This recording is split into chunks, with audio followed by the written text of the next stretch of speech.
Okay, this is a test to see if this camera, set up this way, will make it possible to share the process I use for Bible journaling with watercolor. I was really struck this last week in a Bible study when we were going through the beginning of Joshua, this idea of the 12 memorial stones. I feel like it's so easy for us to forget what has happened in the past, and if we don't have concrete reminders, we may never really remember how it felt at that time and how God answered our prayers later. So the people of Israel brought 12 stones from the bottom of the Jordan River and stacked them as a way of remembering what God had done for them there and as a visual symbol that their children would ask about so they could share the story with them. So what I'm going to do is I'm going to have the Jordan River here at the bottom of my page. I've already sketched out 12 stones. They're just random shapes here. And then I think I'm going to have some land, and then I may have a cluster of tents to show that the Israelites are camping on the enemy side of the Jordan River now. What I did here with the sketching before I do anything else with the page, it's easier to sketch lightly with a mechanical pencil and erase before you've done anything else, and then once your lines are about what you want, I've got some extra ones here. Once that's approximately where you would like them, I gesso my page to seal the paper. This is what I'm using. It goes on like a thick glue and dries clear. If I can get it open.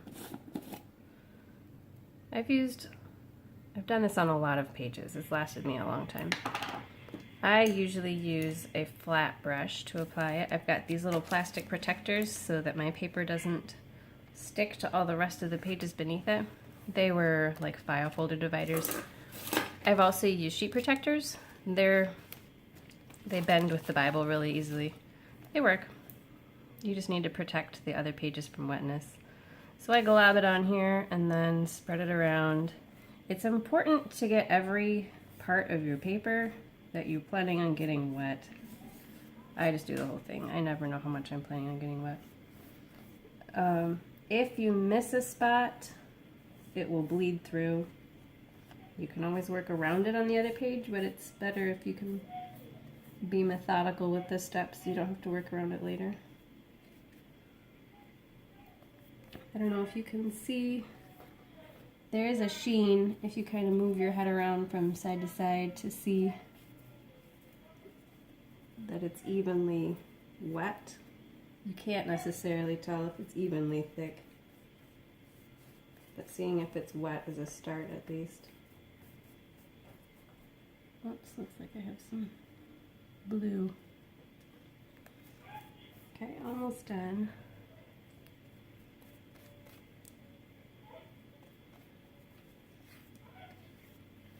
You'll get a little bit of a brush stroke texture if you leave it just like this. That doesn't usually bother me.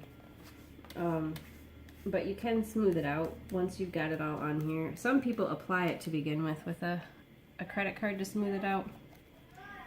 I feel like I almost always miss sections that way, so I brush it on and then smooth it out.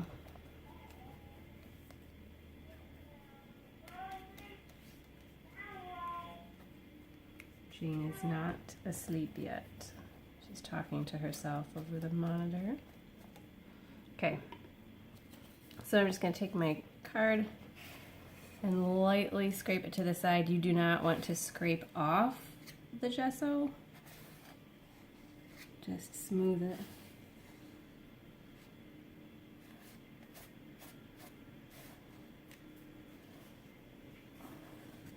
Be careful you're not creating ridge lines. Those will stand out a lot more than the brush strokes would have. All right, now I'm gonna let that dry. If I let it air dry, I don't know, probably take 10-15 minutes. You're gonna wait till it's room temperature when you touch it with the back of your hand. Or you can use a blow dryer on like regular air temperature, not hot. I'm going to go ahead and do the other side and then I'll wait for it to dry and I'll be back. Okay, my lunch dishes are cleaned up. My pages are dry. Now we're ready to paint. With watercolor, the most important thing to remember is that the water moves your pigment. As long as an area is wet, the color will move freely within that area. It stops when it meets dry paper. That means that if you are painting red next to something that is green and you don't allow the red to dry before you paint the green, they'll mix together. If you let one of them dry, then each color will stay exactly where you want it to be. We need to remember that fact as we're painting, otherwise it will all be a mud pile. Which might be the effect you're going for sometimes, but probably not all the time. I think I'm going to use, my favorite size brush is a size 7 round brush. You can do a lot with this. For me, if I use a small brush, I tend to get hung up on the details. But if I use a larger brush with a nice tip on the end, I can accomplish most of it without switching. I'm going to start with the water, the river, I think, first. I have Winsor Newton watercolors here. I also use typical Crayola watercolor. I'll do that another time. Comes in tubes, which looks intimidating because it looks, I don't know, like professional art. It's really the same as your other stuff. You just squirt a little bit out like a little piece of toothpaste, and it's this little pile here, just like your other watercolor cakes. You just get it wet, and then the color moves, and I'm creating my paint here as my pigment and my water are mixing. Remember, the thicker, higher concentration you have of pigment to water, the stronger your color will be. The more water and less pigment you have, the thinner, more transparent your color will be, so the lightness of the paper will show through. I'm assuming the Jordan was not really that blue, but I wanted to get this color moving. This is sort of a gray color. It's called Payne's Gray. It's one of my favorites. So this is looking a little grubbier. I think I might, I've got some sort of pond scum color here. I'll get that wet. I think I'll take some of my blue and gray. There, this looks like a Jordan River you'd want to walk through on dry land and not swim. Where's my scrap paper?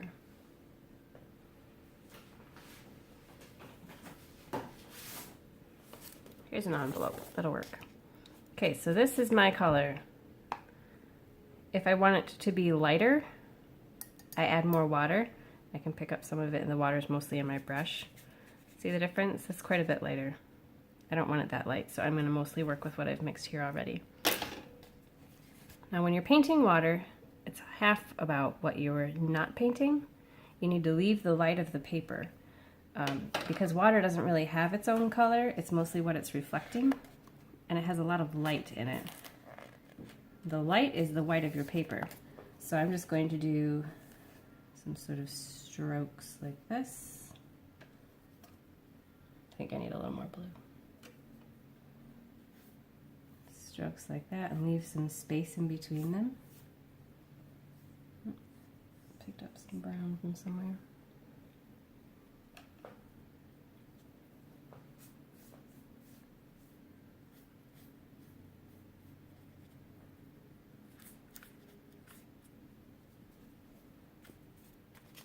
Remember, I already, off video, I prepped this page too, so I'm going to continue right across.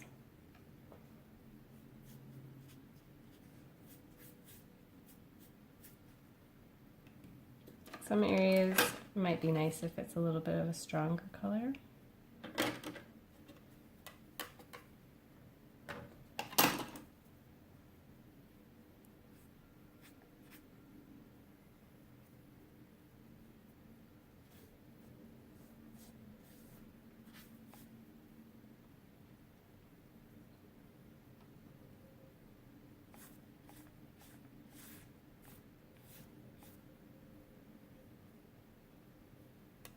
Pulling some more blue in.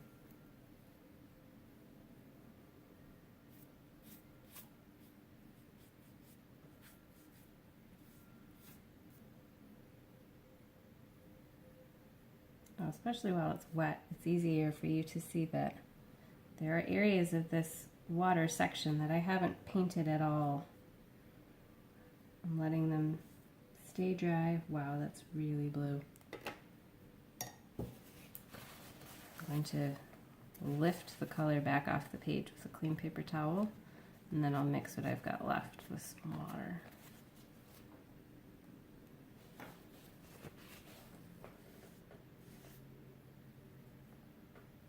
See, this is just a clean wet brush.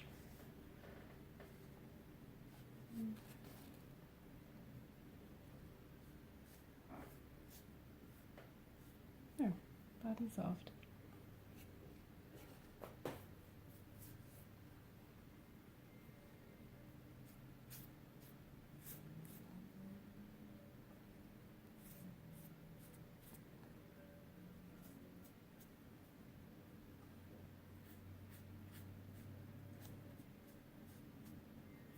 Okay, that's my river. I don't want my rocks to blend in with my water. I don't want my land to blend in with my water, so I'm going to go to another area of the page so that I keep my dry fence between things. I'm going to add some color to the sky. So I'm doing my blue. There's a little brush here and there. Okay, blue. Some my gray. Lots of water.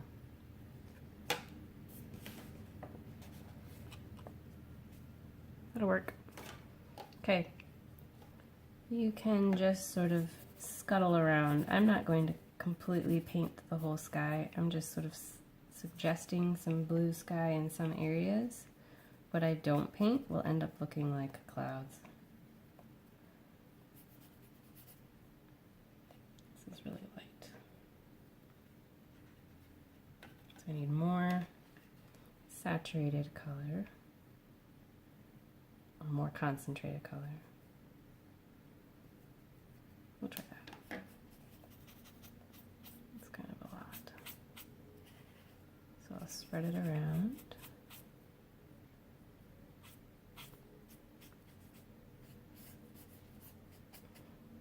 You don't always have to go and get more paint. Sometimes just having a wet brush will allow you to move the paint that's already on the page. It helps you blend.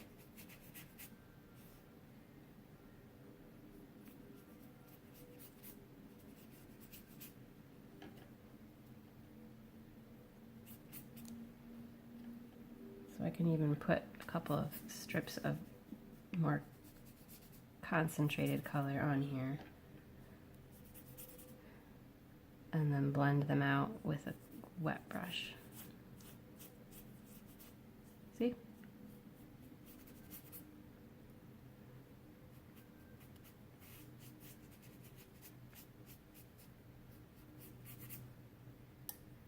If it ends up being more paint than I wanted, more pigment, then I can lift it off with my paper towel.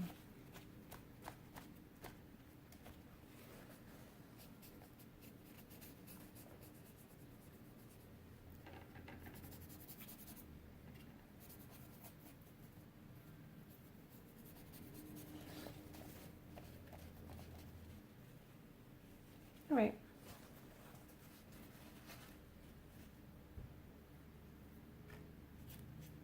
Now this down here doesn't feel cool anymore. It's not completely dry yet, but it's dry enough that I can paint something next to it and it'll blend a little, but it won't get all messy. So I'm going to start with my land.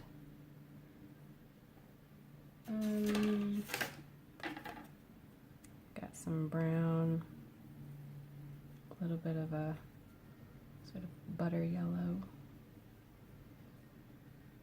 I'm assuming it's sandy here.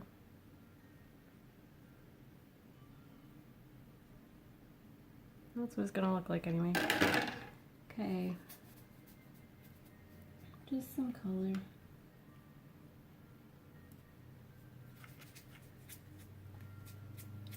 I'm gonna leave a little bit of space between my water and this bank that I'm painting.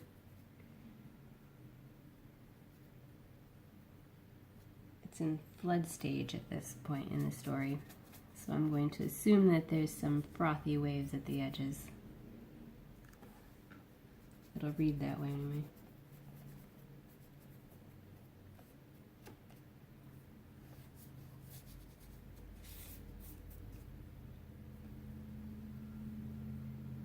Okay.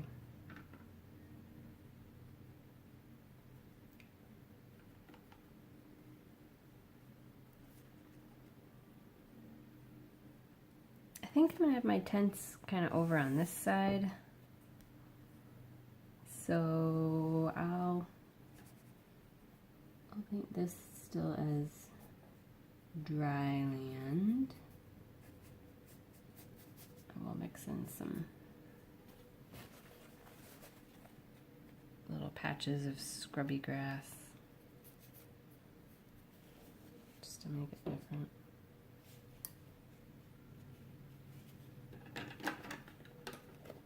I like to use this color green. It's called sap green.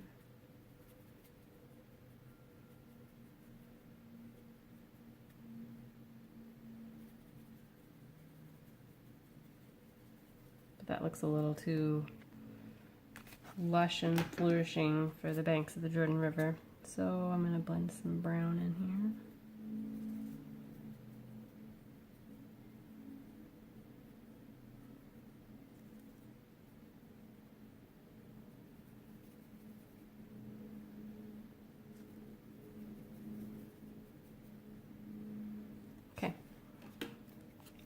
Good enough.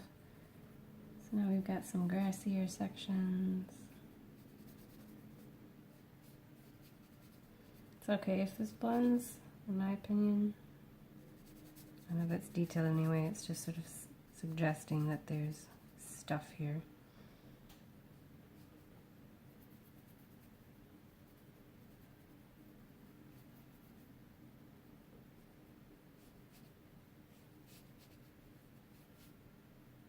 In the text it references people hiding in the hills, so I'm going to suggest some elevation changes back here.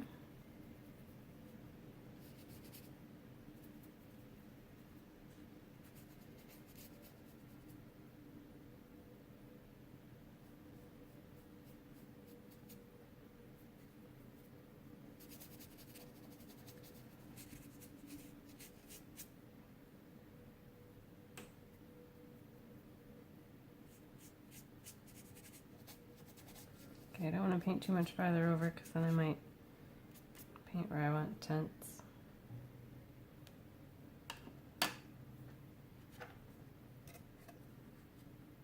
I'm going to go with brown. I don't remember what this brown is called. Burnt umber. Some of my Payne's gray.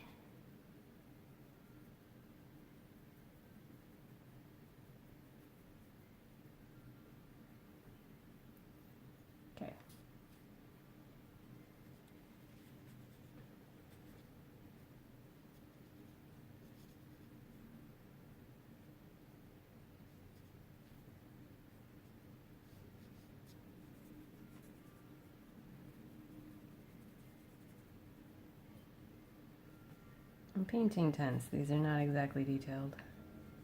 It's more about the quantity of people and the stones that they're remembering this time.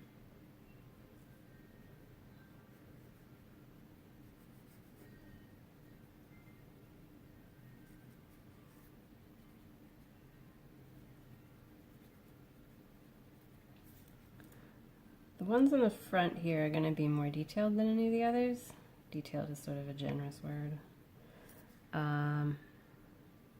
So you'll be able to see more of the shape, but obviously as they go into the distance, all of these like 60,000 people that are on this side of the Jordan are going to blend together. I don't know if you've noticed when you look outside, the things that are farthest away from you end up being more and more like sky color. The color of the sky has to do with all the stuff in the atmosphere between you and the sky. The same is true about all the stuff in the air between you and the distant mountains or the distant hills or buildings.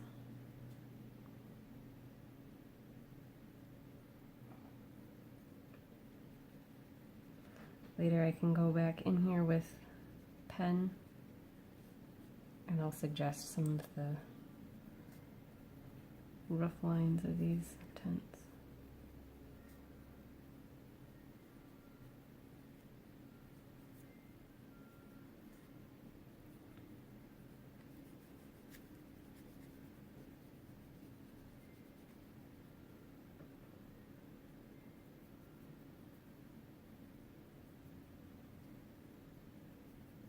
So I'm still doing the same color as I did with these front tents, but I'm just adding more water so that it's more transparent, and the paper will help me lighten it up. And at this point, I'm not even going to really make tents. I'm just going to have a couple of peaks here and there. And so it'll mush together. I'll add definition with my pen later.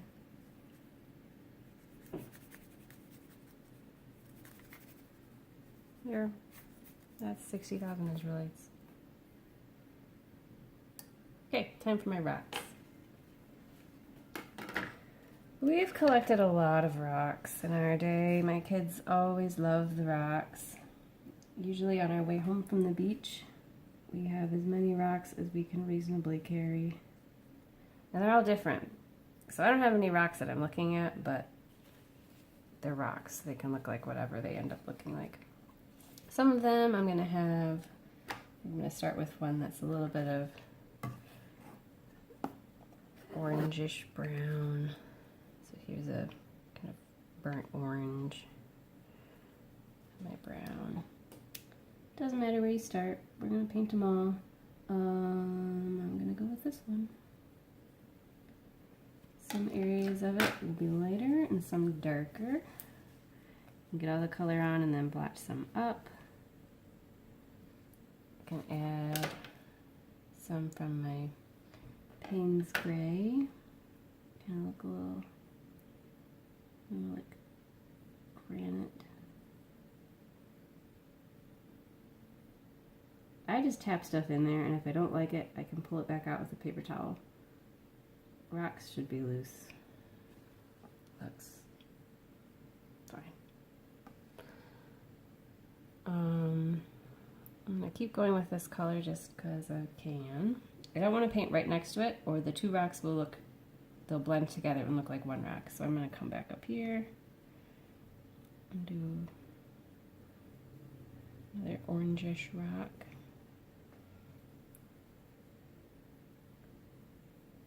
I'm not going to do the same kind of speckles. I think I'm going to do more like rusty orange speckles. Maybe. There. Okay. Now I can do a more yellowish sand color.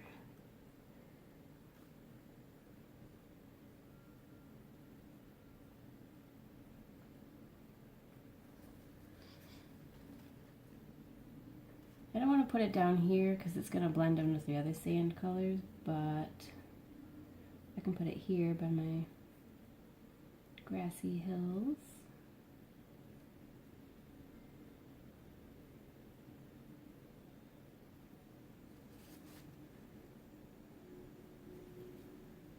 I can do another one up here.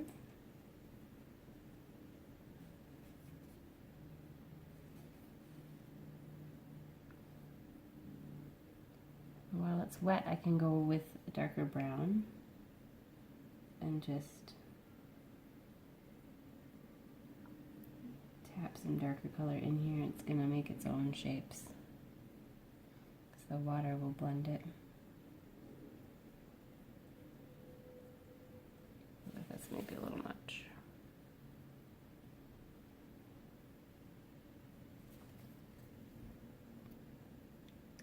We're working with thinner paper, obviously. This is a Bible, not watercolor paper. So it ends up getting a little ripply. Every once in a while you'll find that that makes a difference for you because the color is pooling down in the valleys. With a brush that's damp but not really wet, you can soak up some of those puddles by just tapping it. Alright. Now let's go with some gray. That one's dry, but I think I'm going to paint this one first.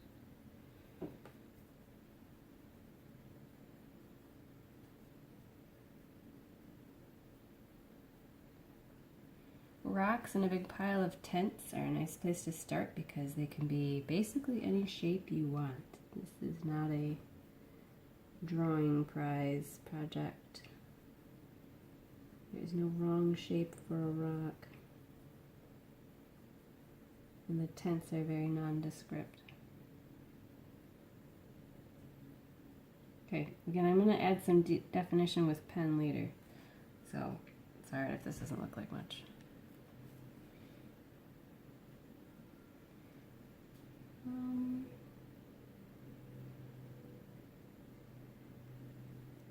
I want a darker rock.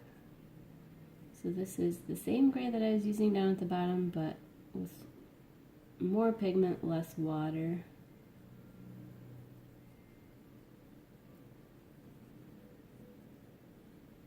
You can still read the text through this dark color, so it's not, don't worry about it. This needs more.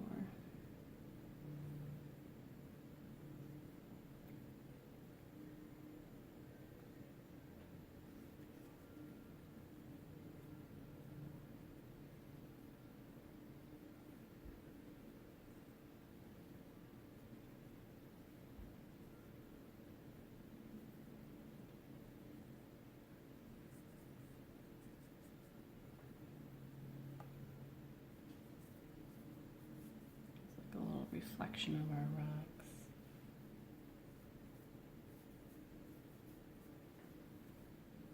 Okay, what other rock colors? Could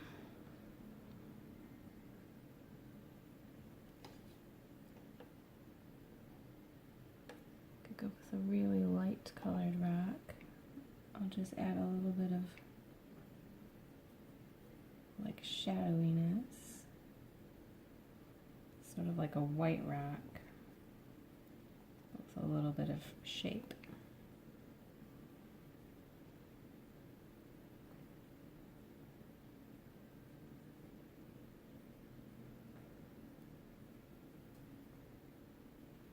Maybe sort of a brownish green.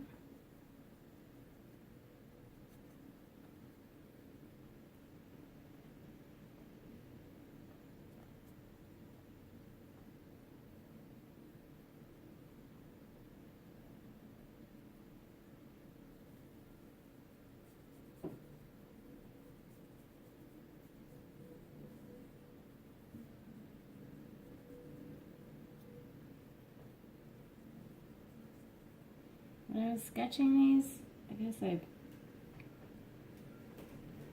couldn't really see them very well. Like some of these rocks need more defined shapes. You can still see my pencil line a little bit through that, but by the time I have a pen line on the new outside border of this rock, you won't notice it anymore. So I'm changing the plan.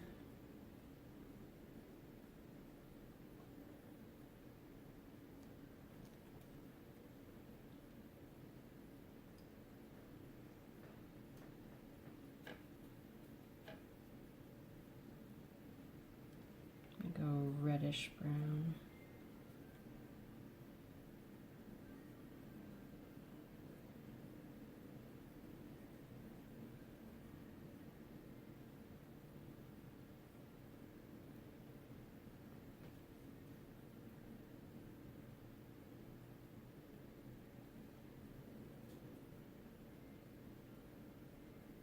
I added some of my gray.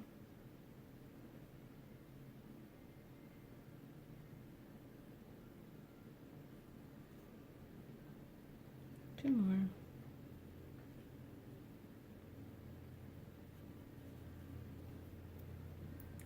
Another gray one.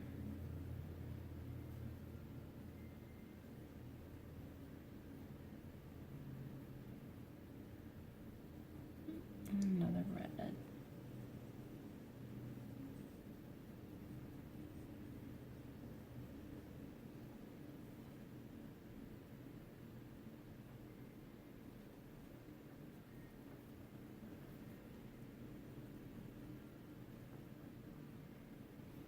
Okay.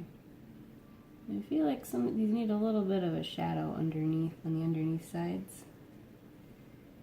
So it really looks like they're stacked. So I'm taking my gray now and I'm going back over these other rocks. Wow, that's a really strong shadow. Come back.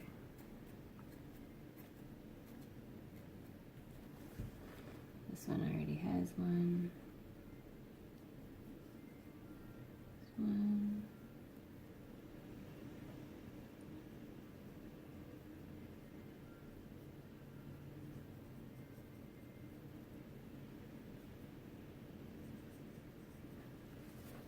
Good. I didn't like that line. It was really, really sharp. So my brush is basically clean and just damp, and I was able to smooth out the line right away. Same thing here. Okay, I'm happy with that. Okay, my paper is completely dry now. You can see I added the lines already for the tents. I just did a couple of roof lines, a couple of tent flaps, and then as I went back they got smaller and smaller. They almost look a little bit like scales. And then back here it's just tiny little ridge lines. Maybe there's a hill they're going over because that's not quite enough for 60,000. They'll be fine. Okay, so now on my rocks, these are rough. They can be very gestural. And just kind of scooch around the side. I don't know, maybe there's a little gap there, a little hole there. Here's my next rock.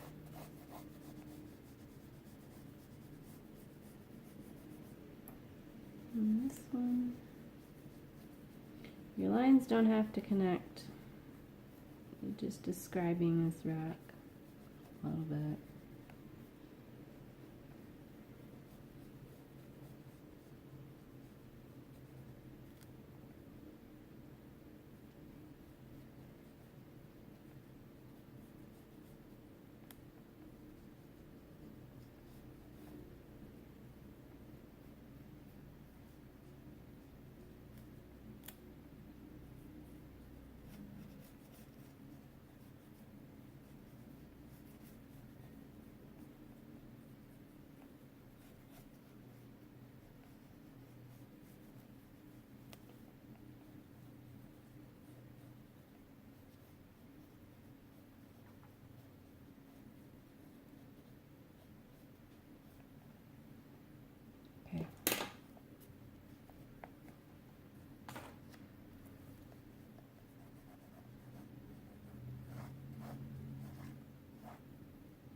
Trying a little bit of ripples around my rock stack.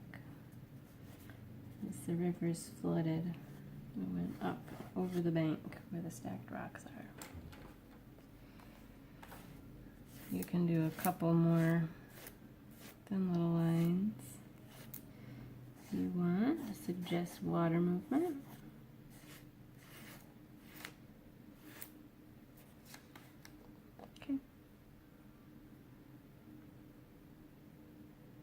I haven't decided what I'm going to write yet. This passage here, where at the end of chapter 4, where it talks about what they will tell their children. They describe this story, and it says, "So that all the peoples of the earth may know that the hand of the Lord is mighty, that ye may fear the Lord your God forever." I think that I will probably write over here somewhere. But that's how we watercolor a couple of pages in your Bible.